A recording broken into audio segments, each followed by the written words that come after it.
One of my dreams is to stay at a national park lodge at Christmas. What could be more magical? Grand log-beamed lobbies, decked out in real pine trimmings, the crackling of massive stone fireplaces, and decadent holiday feasts, while far away from civilization with the glories of snow-blanketed nature in every direction. In order to quench my thirst for National Park Christmas magic, we've put together this episode featuring stories of Christmas at one of the most special places on Earth, Yellowstone National Park. I'm Jason Epperson, and this is Parkography. We begin with Christmas at Yellowstone at the turn of the 20th century. Only 8 years prior, Fort Yellowstone was established at Mammoth Hot Springs. More than 40 years before the creation of the National Park Service, Yellowstone was established on March 1st, 1872, as the world's first national park. Between 1872 and 1886, the park was managed by a civilian superintendent with limited resources and almost no legal authority to maintain and protect the park's natural features and wildlife. Over the next decade, special interest groups like concessionaires, railroad, and mining interests attempted to commercialize and privatize park lands. In 1883, Congress transferred control of the park to the War Department, protecting Yellowstone from schemes to commercialize it. Congress then appropriated funds for the establishment of a permanent fort in 1891. Over the next decade, 60 structures were erected at Fort Yellowstone, 35 of which were still in existence more than 100 years later, mainly cottage-style wood-framed buildings and some colonial revival-style buildings. Along with the necessary personnel quarters, there was a 10-bed hospital, a jail, and a bakery. Yellowstone archivist Ann Foster dug up Yellowstone Assistant Superintendent George L. Henderson's description from a January 1900 edition of the Livingston Post of a holiday celebration. It's also a story of a happy telegram giving good word to the wife of Colonel Wilbur Elliott Wilder, a Congressional Medal of Honor winner, about his safety. The ladies of Fort Yellowstone united in making Christmas a joyful occasion for the Sunday school children. The Christmas tree was brilliantly illuminated and bore an abundance of that fruit which children most desire. Captain Brown made one of the jolliest saints that ever distributed dolls to the outstretched arms of baby mothers, so eager to kiss and embrace them. The boys were in raptures over their horns, tin horses, soldiers, and locomotives. All were sweetened up to the highest degree. When the tree was cleared of its fruit, the jolly saint informed his patrons that there were millions more expecting to see him that night, and that he must bid them farewell. "Have you far to go?" inquired a sweet little girl in a voice that indicated both affection and pity for the good, hard-working saint. This Mother Eve curiosity and sympathy brought the house down with laughter and applause alike from citizen and soldier. The hoary-headed saint vanished, surrounded by a halo of glory in the minds of the children. And that he was no mere illusion was evident from the fact that arms and pockets were full of dolls, candies, and many other good things. Mrs. W.E. Wilder, although suffering from a sprained ankle, was present and furnished the music to which the school children marched and sang in joyful concert. Mrs. Wilder is very much loved and respected by the children. That night she looked radiant, having had a telegram from Colonel Wilder that he was alive and well in Manila. More in a moment, but first, this episode is sponsored by Slinky Stove. Slinky Stove is the patented collapsible fire pit that stays intact when packed. It's perfect for RVs and car camping or in your own backyard. It sets up in seconds, providing you with smokeless airflow rings and a clean burning fire. No more dancing around campfire smoke. Inexpensive and packed with extras, the Slinky Stove offers a 3-level cooking system that gives you flexibility, whether it's morning coffee or evening campfire chili. And with contained ash, cleanup's quick, just the way it should be on public lands. Order yours now at slinkystove.com or click the link in the description. 2 decades later, the Roaring '20s had hit the cities of the East, but Fort Yellowstone was still as old-fashioned as it gets. A Christmas emergency was coming, but 3 6-year-olds came to the rescue. This heartwarming story comes from Jackie Jurla, Yellowstone librarian. Don Fraser, Bud Trishman, and Spencer Dupree were first graders at the Mammoth Hot Springs School.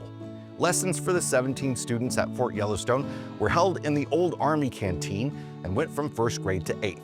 Their teacher was Mrs. Ellen Marriott, whose salary was paid by the government. Books and materials had to be purchased by the students' parents. Don Fraser's dad, Jay Fraser, was the assistant chief mechanic in the park. After a shopping trip to nearby Livingston, Montana, little Don laid eyes on a battleship in a store window that was made from an erector set. He really wanted it for Christmas, and his mom suggested that he write to Santa. But Don's father, Jay, foresaw a problem with Santa's arrival. You know, Old Man Pond closes the park gate every night at 9 o'clock, and nobody leaves or gets into Yellowstone until morning, he told his son. Don never dreamt it possible that Santa would be barricaded out. With visions of the erector set battleship slipping away if Santa had to bypass Yellowstone, Don Fraser got with his friends Bud Trishman and Spencer Dupree to figure out what to do. Trishman's father was Harry Trishman, assistant chief ranger, and the boys thought surely he could order the entrance gate to stay open at Christmas. But Harry had to explain to the boys that this matter was out of a ranger's hands and only Superintendent Horace Albright could change it. If the boys wanted the gate open, they would have to talk with the superintendent. Luckily for the boys, Raymond Edmonds, the superintendent's personal secretary, was a friend of the Fraser family. They reticently went to talk with him, despite always being told by their parents to never bother the superintendent and stay out of his yard and not play around his house.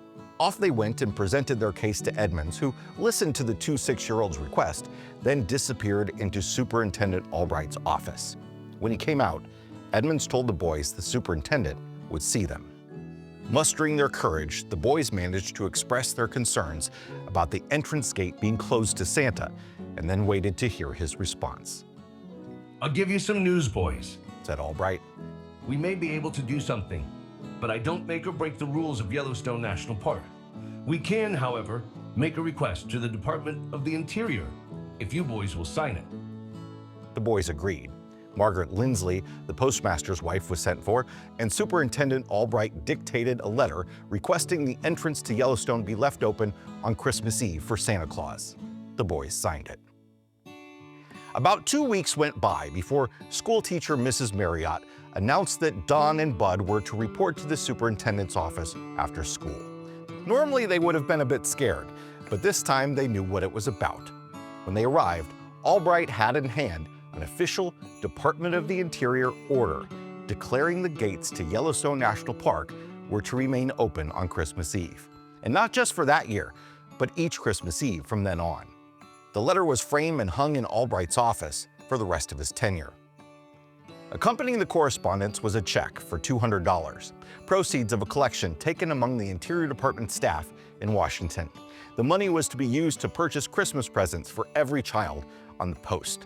The contribution did that and more. A community celebration was held with nearly all the families in Mammoth Hot Springs participating. School students produced and performed a Christmas play in the canteen. The spirit of the season was alive and well in Mammoth Hot Springs that 1921 Christmas. On Christmas morning, an erector-set battleship, glowing in all its battery-powered splendor, graced the mantle of the Fraser home. Every kid on the post came over to play with it, and it was christened Battleship Yellowstone. Today, people can enter or leave Yellowstone at any hour of the day.